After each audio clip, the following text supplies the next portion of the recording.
Honorable Ronald Davis, Governor of the great state of North Carolina, the Honorable Roy Cooper, Attorney General of the great state of North Carolina, the Honorable Josh Stein, the Mayor of the City of Charlotte, Mayor Vi Lyles.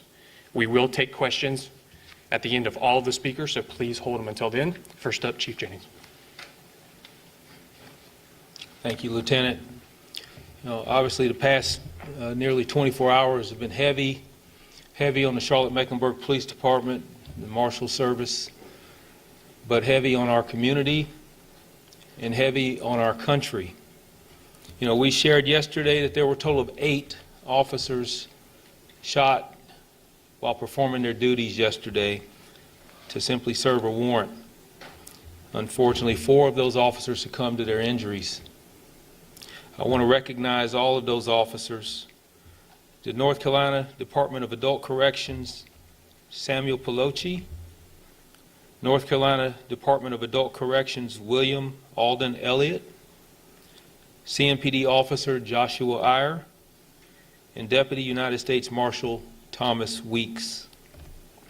Also, I mentioned the other officers that were injured and shot while performing their duties as well. I want to give an update on those officers and their names and how they're doing. Officer Chris Tolley is an 18-year veteran of the Charlotte-Mecklenburg Police Department in recruit class 149. He underwent surgery last night. He's still recovering in the hospital, but he is in stable condition. Officer Mike Giglio, a 3-year-old CMPD veteran and member of the recruit class 188. He was treated with a gunshot wound injury at the hospital and released yesterday. Officer Jack Blowers has been with CMPD for 1 year and a member of the recruit class 194. He was also treated with gunshot wound injuries and released yesterday. Officer Joshua Campbell, who was not shot but been with CMPD since 2020, a member of recruit class 186. He was treated for a broken foot and he was discharged this morning. I can't tell you how much I'm grateful for these officers and their heroic act. We saw what I mentioned yesterday, officers going into the line of fire to save their brothers in blue who have gone down in the act of trying to keep our community safe. To me, that's truly heroic. When you hear the gunshots and the rapid fire and they're running directly into it because they know that there are people that need help and they risk their own lives to do that. As I mentioned also, this is continuing to be an active and ongoing investigation. There's going to be some answers that aren't going to be able to be given, some questions that will linger at least for until we are able to get this investigation a little bit more complete. But I will tell you that there are, we talk about the U.S. Marshals Fugitive Task Force. There are 16 agencies that are involved in that task force. CMPD is one of those agencies. We currently have a sergeant assigned to that task force who was on the scene as well. Our investigators have worked through the night. The house is still being processed.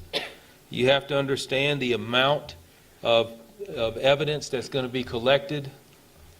Probably well over 100 rounds of gunfire or of projectiles and casings that will be collected. But what I will say is that we did recover so far on the scene an AR-15 rifle, a 40 caliber handgun, and also additional magazines and ammo that goes both with the AR-14 and the 40 caliber handgun.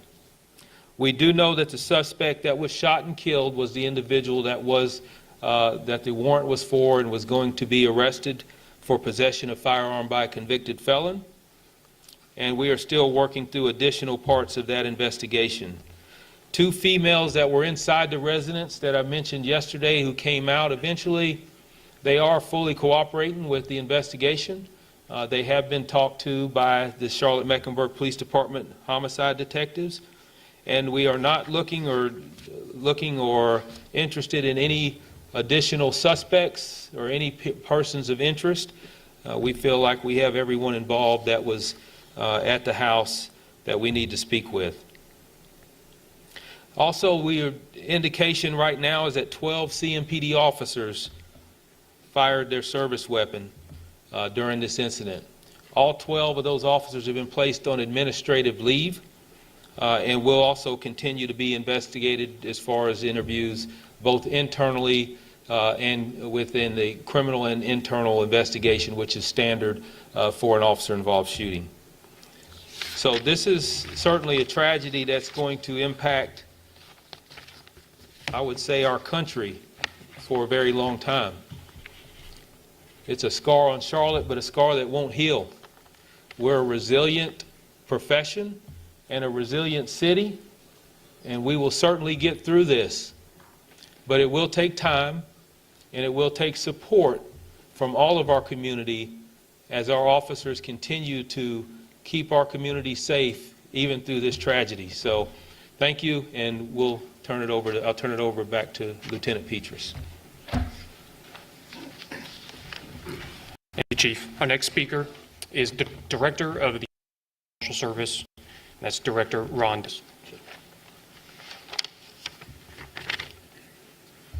Good morning, and thank you, excuse me, for coming.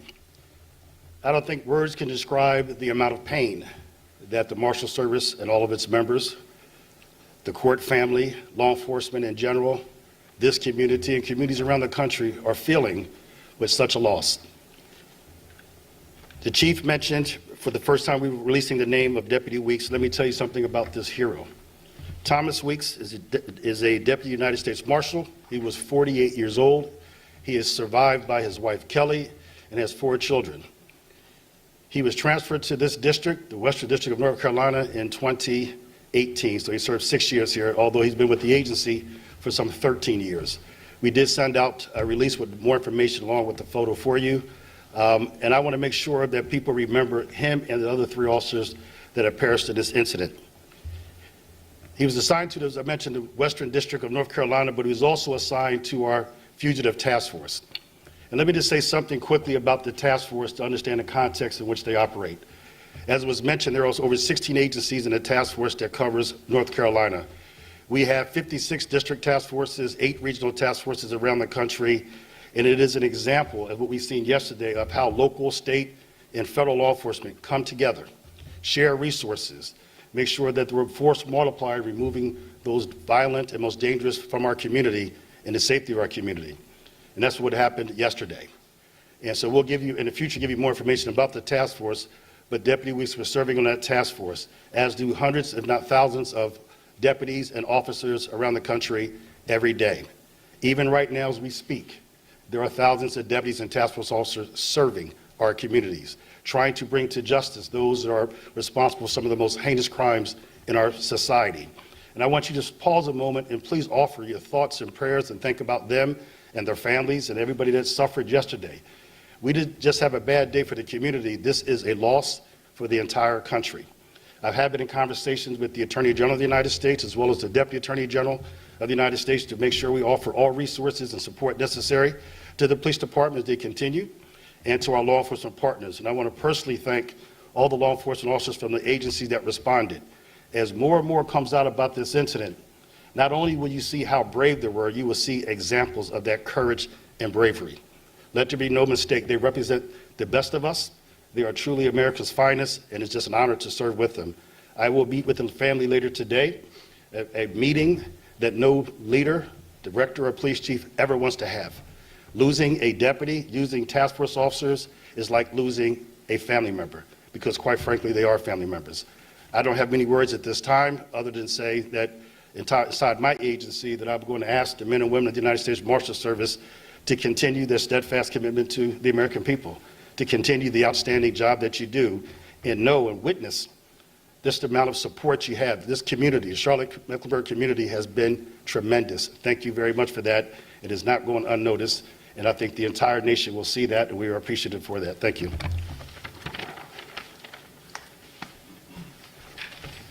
Mr. Director, thank you. Our next speaker is Governor, State of North Carolina, Governor Roy Cooper. Thank you, Lieutenant. Chief, Director, Attorney General, Mayor, fellow North Carolinians. I'm also joined here today with our Secretary of the Department of Public Safety, Eddie Buffalo, and our Secretary of the Department of Adult Correction, Todd Ishii. Yesterday, 8 families had to be told that their loved one had been shot in the line of duty. It was news they hoped would never come. Tragically, 4 of those families have made the ultimate sacrifice. Yesterday, North Carolina and this country lost 4 heroes and saw 4 other heroes wounded. For these members of this U.S. Marshals Fugitive Task Force and the Charlotte-Mecklenburg Police on patrol who responded so quickly and so bravely when help was needed, dangerous assignments are part of the job, but they step up and do it anyway to protect our communities and protect our families. The investigation into this tragic, brutal, deadly attack will result in more answers that we don't know today. And I expect it to find those answers and to help bring to justice people for these needless deaths of these brave officers. We can never, ever fill the void that they leave behind, and we can never fully thank them for what they do to keep us safe. But today, we can remember them and honor their lives, help their families, and support their fellow officers. Among those killed were 4 public servants. 2 of them were state employees, task force members with the Department of Adult Correction, Sam Pelosi and Alden Elliott, U.S. Marshal Thomas Weeks, and Charlotte-Mecklenburg Police Officer Joshua Ayers. Those who died were dedicated to this work, and we're grateful for their bravery and courage. Yesterday, I met with some of the fellow officers and heard stories about these officers who lost their lives. They were good ones, people that you could trust, people who you could count on, and people who would risk their lives. And at the hospital, I also met with some of the families of those killed in the line of duty, and I met one of the wounded officers. What I told them was that the people of North Carolina are grateful for their sacrifice. Together we prayed, together we gave words of comfort. But I know that the emptiness left behind in these families will continue to run deep. And I ask that North Carolinians pray for these families and their law enforcement colleagues who are left behind in this tragedy, and to support those law enforcement officers that they've left behind. Our state will be with you for the next few days, weeks, months, and years ahead. I've received calls from all over the country, from President Biden, from federal and state cabinet secretaries, other governors across the country. They've offered any assistance that we might need. And our state will continue to offer resources and support as needed in the days and weeks ahead.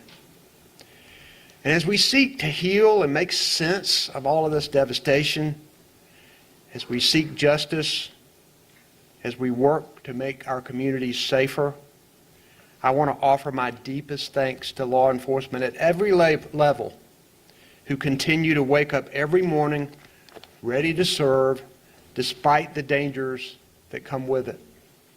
Our families are thankful, our communities are thankful, our state is thankful. May God bless you and the souls we lost. May God bless North Carolina and the United States of America.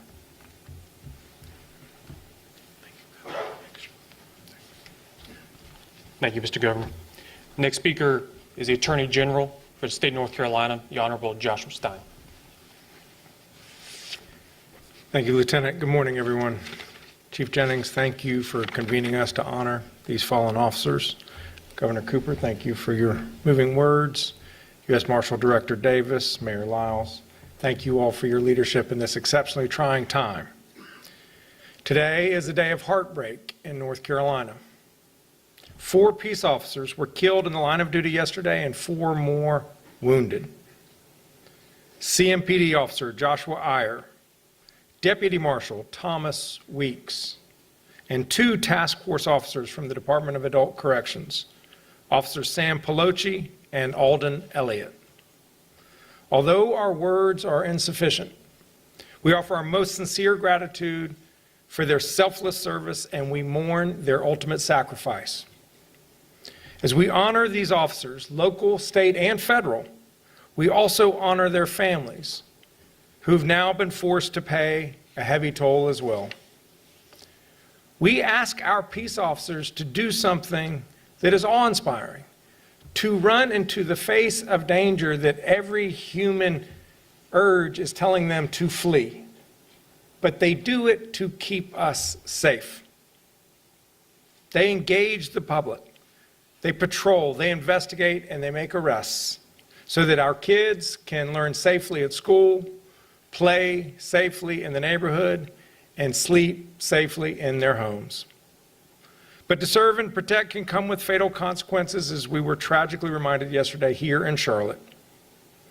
The people of Charlotte have suffered an immeasurable loss. But I know Charlotte and all of North Carolina is full of the kind of people who will rally and take care of each other. So even though this city is mourning and in pain today, I'm certain that this community will not only come together to support each other, but to surround the families and friends and colleagues of these officers with the love that they need and deserve. The people of Charlotte are strong and will rise to the occasion. Thank you all. May God bless each of you, embrace the families of the 4 murdered officers, and heal the 4 who were injured. Thank you. Thank you, Mr. Attorney General. Our next speaker and final speaker is our very own Mayor Vi Lyles, Mayor of the City of Charlotte.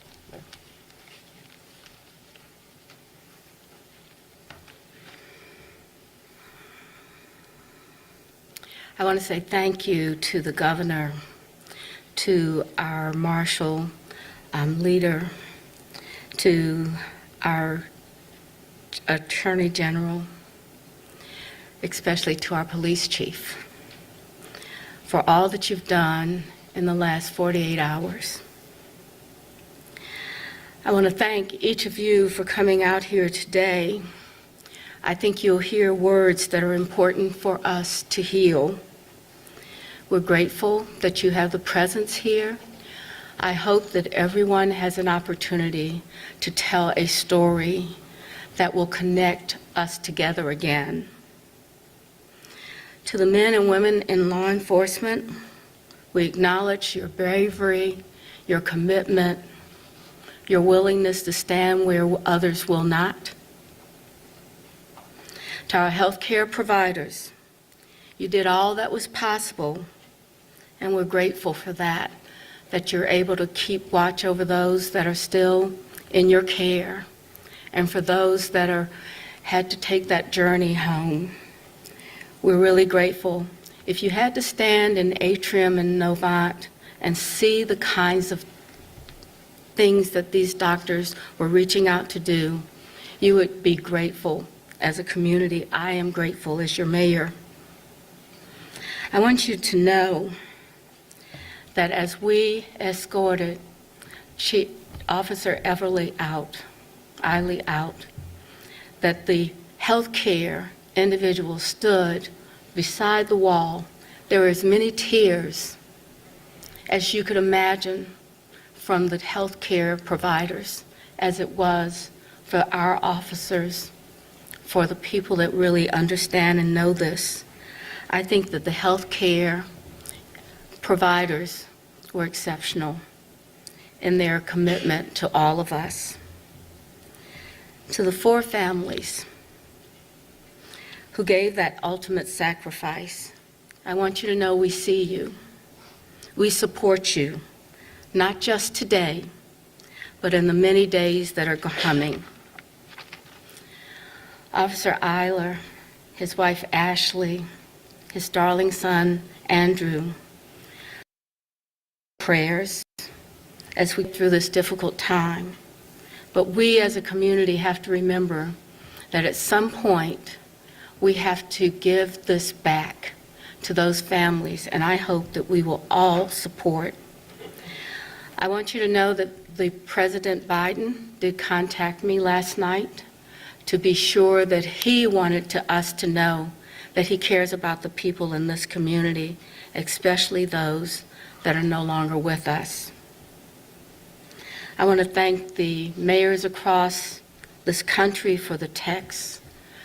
I've seen flowers laid at the police department's front door.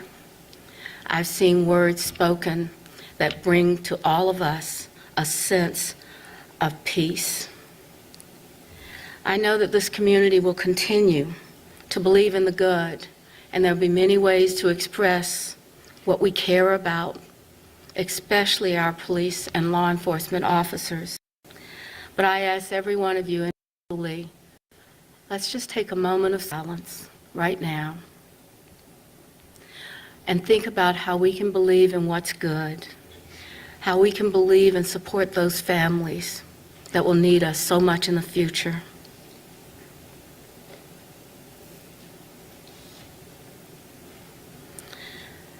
Charlotte isn't going to be the last place that this happens, but Charlotte will be the place that will heal with dignity and respect for everyone. Thank you very much for this time to express what we believe in this community, our values, our hope, and our prayers. Thank you.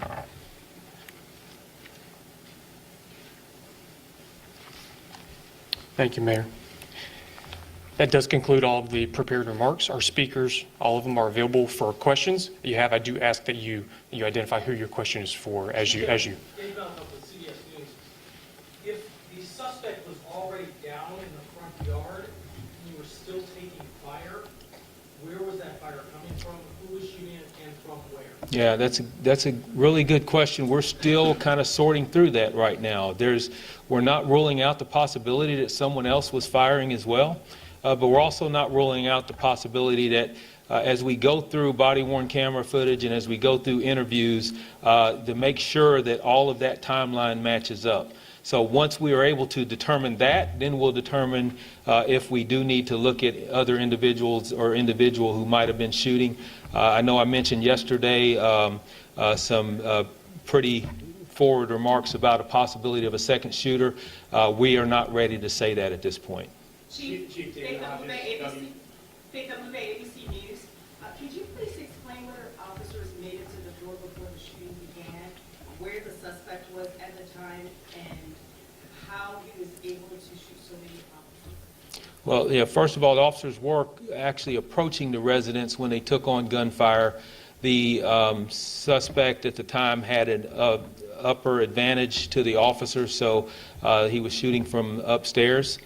Down at the officers, both front and back, which also could be an indication that we thought maybe there were multiple shooters at the time too, because gunshots were coming from multiple locations within the house. So that's part of the investigation we have to sort through, and we will certainly come to a conclusion on that at some point. Chief David Hodges, WBTV investigative reporter. Yes. One of the most common questions I'm hearing from the community right now is this person who's accused of killing these officers, should he have been out on the streets? So I'm trying to answer that. We looked at his criminal history, and even just in Mecklenburg County found many charges that have been dismissed, including fleeing and eluding arrest, possession of marijuana up to half an ounce, driving with a revoked license, maintaining a vehicle billing place of a felony charge that was also dismissed.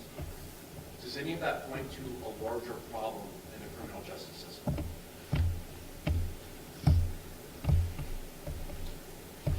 Well, let me say this. I know this individual did serve a significant amount of time in jail and had been released, but I can give you hundreds of examples of people that I feel like should not be out preying upon our citizens. And I've been pretty vocal about that, particularly with juveniles. What I'll say is that our system is not completely it's not completely where it needs to be, but we also have so many people involved. I really think we're overwhelmed. We're overwhelmed in the court system. Our district attorney is overwhelmed with the docket that we see within Charlotte-Mecklenburg. And I don't have an answer for that, but what I can tell you is that I am focused on holding people accountable for the crimes that they commit and making sure that accountability is appropriate. And whether that means incarceration, whether that means probation, or whether that means something as simple as a fine. But I firmly believe that we should be held accountable for crimes that we commit. Denise Price with ABC 11, can you describe the relationship of those two females with the suspect? I'm not sure I want to release that right now, but that'll be coming out at some point. I know there was a relationship. They were in the house voluntarily, and one was an older female. I say older, but one was a juvenile 17-year-old, and the other one was a little older. So we'll get the relationship at some point, but not right now. Is it possible either two of them could still be arrested in relation to this incident? I won't rule out any possibility right now. They have not been charged with anything. They are cooperating with the investigation, but at this point, we're not charging them with any crime at this point. Chief, do any of the officers? Evan Labor, the news station here. Quick question for you. You mentioned earlier about the gun that the suspect was using. You said that it was automatic. Did you mean fully automatic or semi-automatic? And then secondly, can you give us some context to how the task force approached the home? Did they go in as a tactical unit or with a tactical unit? And is that something that will be reviewed? Were they outgunned? Did they need to go in with more based on this person's criminal history? Well, first of all, it wasn't a fully automatic weapon that was used, and the officers the task force officers. I'll just say this: they are probably some of the best trained out there. The U.S. Marshals Service in Charlotte has a tremendous training facility, and they have access to train whenever they need to train, and they do train on their approach. So they are tactical in their approach. So I don't know specifically how they approached that residence. I do know that they were going in from the front, and that's about all I can tell you. Is that's when the gunshots rang out and started. So, Chief, can I add to that? if you want to, yes. I'm sorry, before the next question, to also add to that, we provide significant training to all of our task force deputies and task force officers. And in fact, we have refined that training and developed it in 2011 based on another tragic year in which 10 deputy U.S. Marshals and task force officers were killed. So every task force officer, every deputy United States Marshal gets what we call high-risk fugitive apprehension training. But like any agency, will always take a look, and we will review this incident to see what there's lessons learned, what can be done. We are always striving to find ways to reduce deadly encounters and save lives, so we will definitely take a look. Thank you. Chief, were any of the officers hurt by friendly fire? What kind of reasons? Sir, let's go right.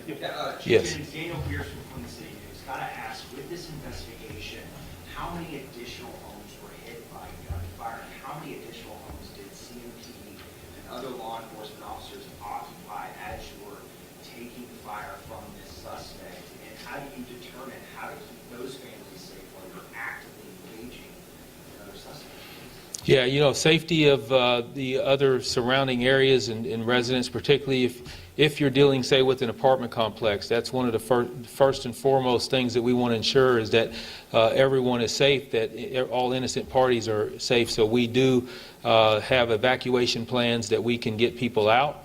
I do know that we did occupy a few residents while we were out on the scene. I can't tell you what that looked like right now. It's still very early. Again, it's as far as I know, I have not heard of any other residents that were hit with gunfire during this exchange. I'm not saying that that's the case, but that's not been relayed to me. And to answer your question on the friendly fire, there's no indication right now that there was any no one was succumbed to based on friendly fire. Chief Jennings, Yes. Brett Jensen, WBT News. Hey, Brett. I'm curious, in terms of, you've been chief with other officers that have died and also Yes. an officer when others have died. How is this one different from maybe the other ones that you've had to deal with? You know, probably the most difficult. All of them are difficult.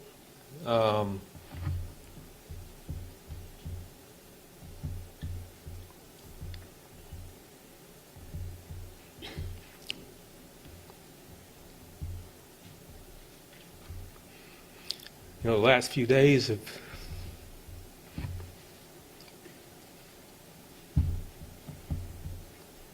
it's just been very tough. And knowing that you have families that are hurting right now. We'll get through it, though. Mary Ramsey with the Charlotte Observer. Chief, can you shed any more light on the timeline of yesterday's events? How soon after the task force arrived on scene that they began taking fire? How long did the shooting last? How long did it take for other law enforcement to arrive on the scene? Well, I can say that, you know, because we did have a sergeant on the scene that was part of the task force, that sergeant was able to immediately get on the radio and call for help. Our division officers quickly responded. As soon as they responded, they were met with gunfire. And they also recognized the need to rescue task force officers who were downed by the gunfire. And then as they were trying to do that rescue, we had 4 officers shot as a result. Chief, you're sitting here with a lot of courage and trying to be strong. What are you doing to help cope with this? Because clearly, in your 30 years, you've never seen anything like this, not only for you, but your whole staff, the other departments, all the way up to the U.S. Marshals. How are you going to plan? What are you doing in the next few moments to cope with this? Because clearly, this is really taking a toll on everybody. It is. Let me say too that, you know, just as the mayor talked about the support she's heard from across the country and Canada, and same for me. I appreciate so many text messages and emails that obviously I'm not able to get back to all of them, but phone calls that have come in, that just the support with my peers in other major cities, police chiefs in Canada. I'm just overwhelmed by the support there. What you see behind me, the support, you know, for all of these very important people to come in and stand beside me and our department and our city. And that just means so much, and that's what keeps us going. And that's what it's all about. That's what Charlotte is all about, and that's who we are. Chief, Alex Giles, I'm sorry, I'm speak for the Marshal Service as well. Unfortunately, we've been through some of these critical incidents before, some of these tragedies. So the United States Marshal Service has a critical incident response team that we call CERT. They have been deployed because you're right. It is, while we're worrying about others, while we are trying to take care of the community and the community is trying to take care of us, sometimes we don't take care of ourselves. And so the wellness of all of our staffs is very critical.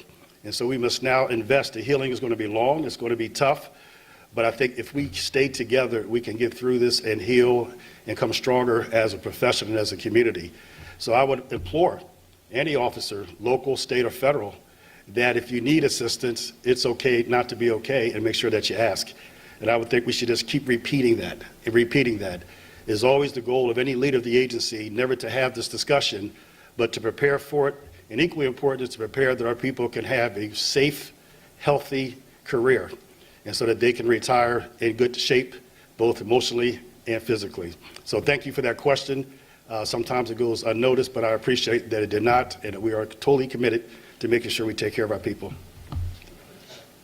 Chief, Officer Iyer's reputation within the department, anything more you can tell us today about what he was known for, what kind of officer he was, what kind of community guy he was? Yeah, absolutely. Thank you for that. You know, I mentioned Officer Iyer was just a few weeks ago. I'm shaking his hand, congratulating him for being Officer of the Month in our command center. And that's because of his work in the community, because of his work to getting guns off the street, and because of how he responds to his cases and how he treats people. And, he's going to be sorely missed in this law enforcement community. And he was one of the ones that the kind of officer you want on your team. And as he demonstrated yesterday, he's the kind of officer you want to respond when you need help. He was rushing in to help a task force officer when he was taken on by gunfire. And then he finds himself from being the rescuer to needing rescue himself. And so I want to say everyone, all of these individual officers that were out there, all 8 that were shot and injured, and all the hundreds that responded, they're heroes. They're heroes because they face dangers that most humans should not have to face. And they accept that danger, and not a single one of them backed away from that challenge yesterday. So I'm very proud of the men and women in blue from every agency that came out to assist yesterday. Director Davis, in terms of Marshall Weeks, what more can you tell him? Because he's also from the area. He was over at the World Part of Golf Tournament. Yes. He was recently married not too long ago. So what can you tell us about him? So I had the opportunity to talk to deputies that know him, and I look forward to talking to the family later today. And this morning, the Court family, the Western District of North Carolina, actually shut down operations today, and they came together to honor Deputy Weeks. So the entire Court family, and as was described by one of the judges, I believe Judge Conrad, that no matter what task you gave him, he always had a smile. That everyone talked to about, he's the person that you could count on, would volunteer, would be there through thick and thin, and was reliable and dependent. So, is this a deputy's deputy? And so he's going to be sorely missed, not only by the district, but by the agency, and obviously for law enforcement, a tremendous loss.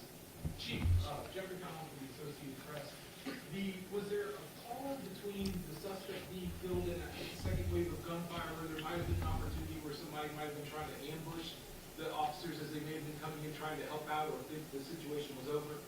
Yeah, and what you're talking about on that pause is very difficult to kind of sort through right now. As we go through the body-worn camera footage and all that, to see when the suppression of gunfire was taking place.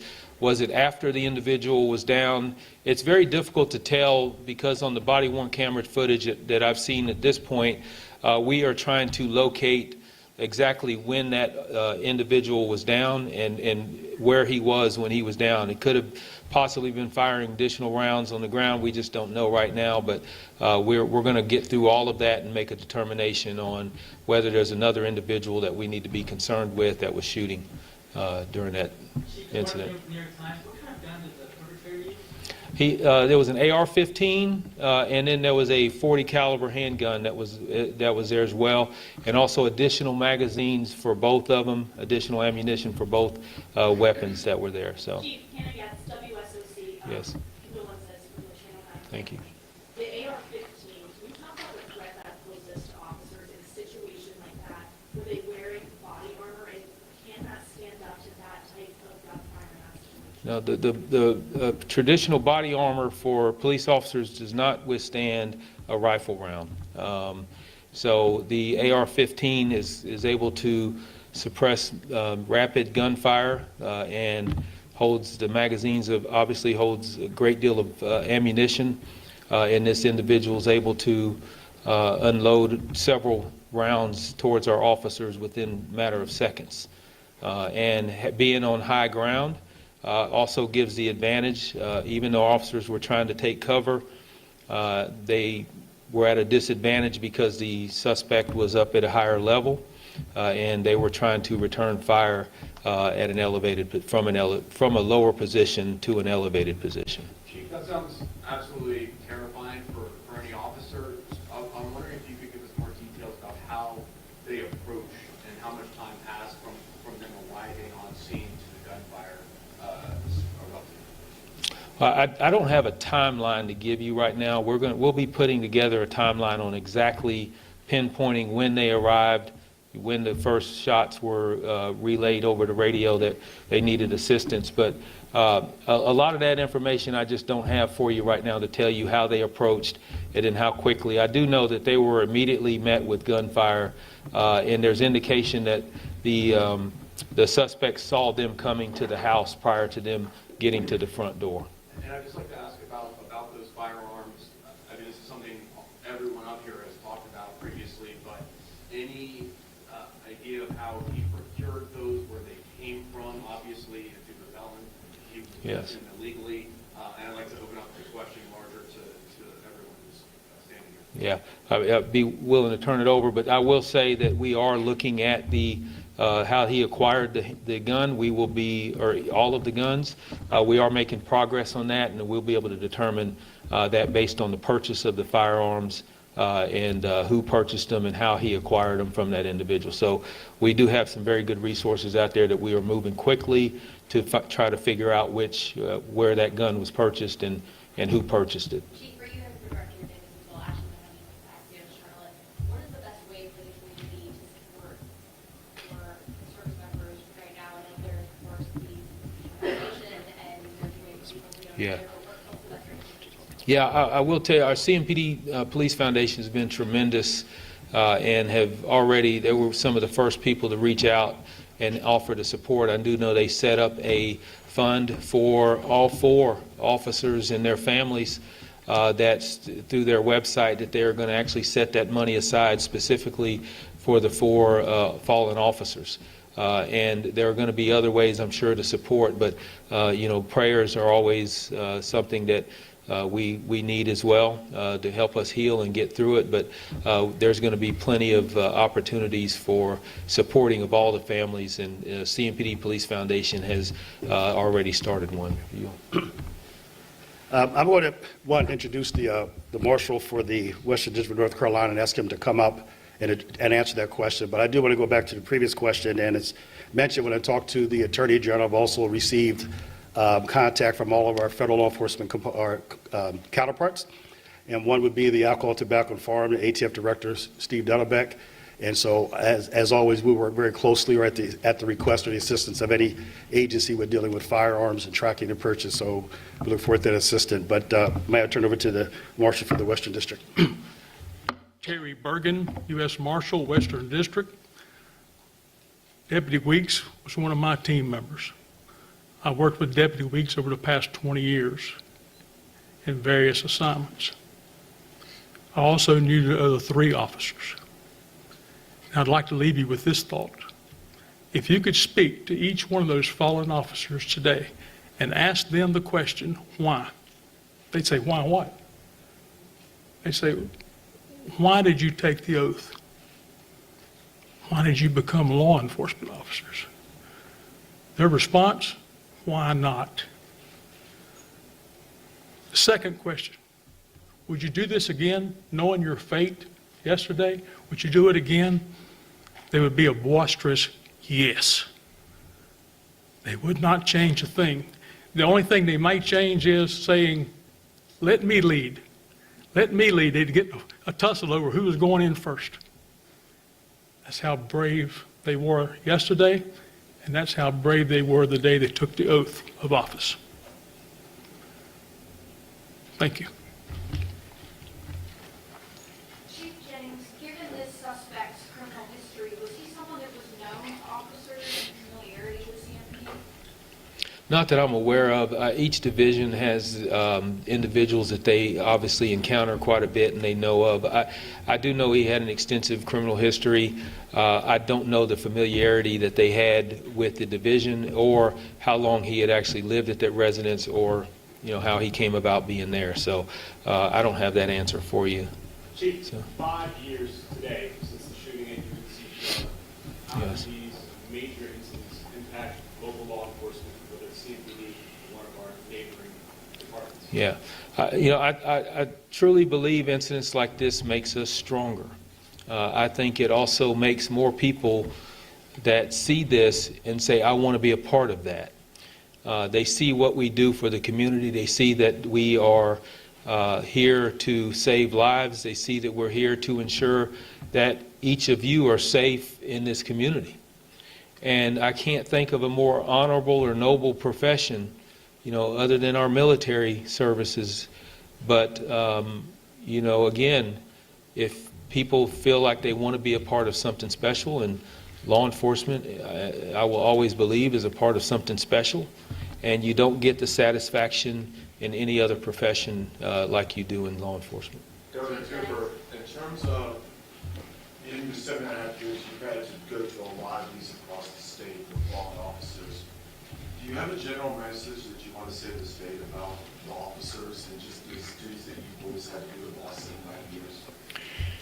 Well, we need to recognize the dangers that they face, and we need more resources for better pay and better benefits and better training for our law enforcement officers so that more of them would be willing to come into the profession.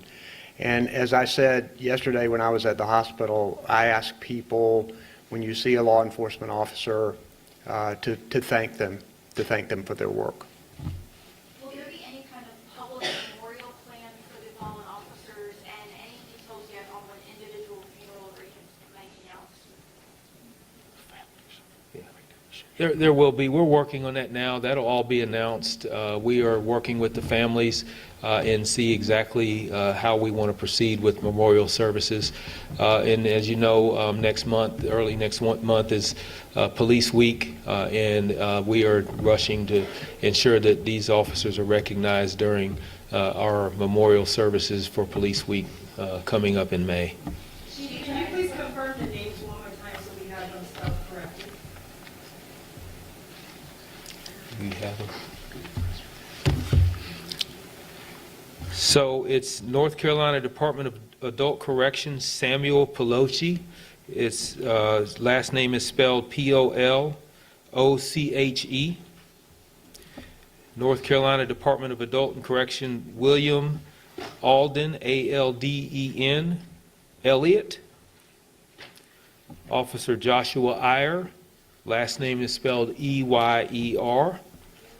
And Deputy United States Marshal Thomas Weeks, W-E-E-K-S.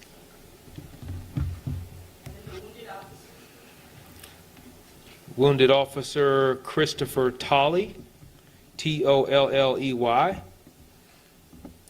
Officer Michael Giglio, G-I-G-L-I-O. Officer Jack Blowers. And then Officer Justin Campbell, who is the one who broke his foot. Chief, are all expected to make a full recovery? All of those officers are expected to make a full recovery. We actually expect them to be released either, if they haven't already been released, hopefully today or tomorrow. So. WCMC, Charlotte. Now, obviously, this is a lot of resources and so forth with your officers. Is this going to impact, as we're looking at a big event coming at the end of the week, a 3-day music festival, is this going to impact resources, officers being able to have the events or way and safety? No, when we look at the events coming up, particularly this coming weekend, we do have adequate staffing. We are, again, we've placed several officers on administrative leave at this point.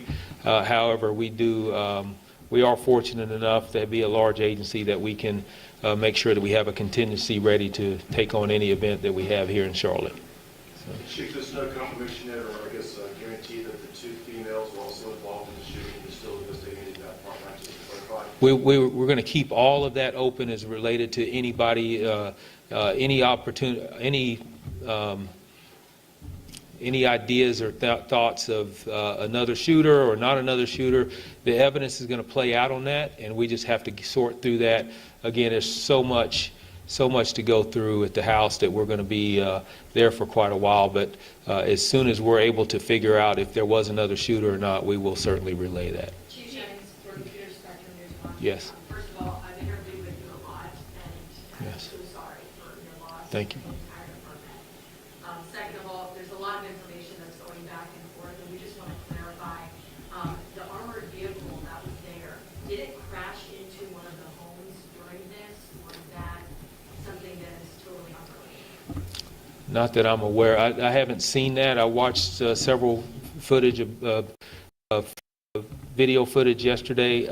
If it did, I'm not aware of it. I know it did go over a fence to go and rescue officers, but I'm not sure if it crashed into anything or not.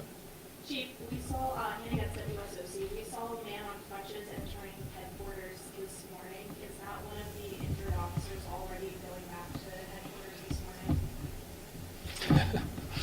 Can I tell them?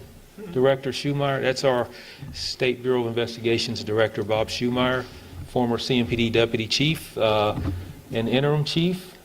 He wasn't shot, he just was playing basketball or something, I'm not sure. He's recovering from surgery, though. He's well, he's well. Chief, I wanted to piggyback off the question about the armored vehicle, and you may or may not be able to answer that.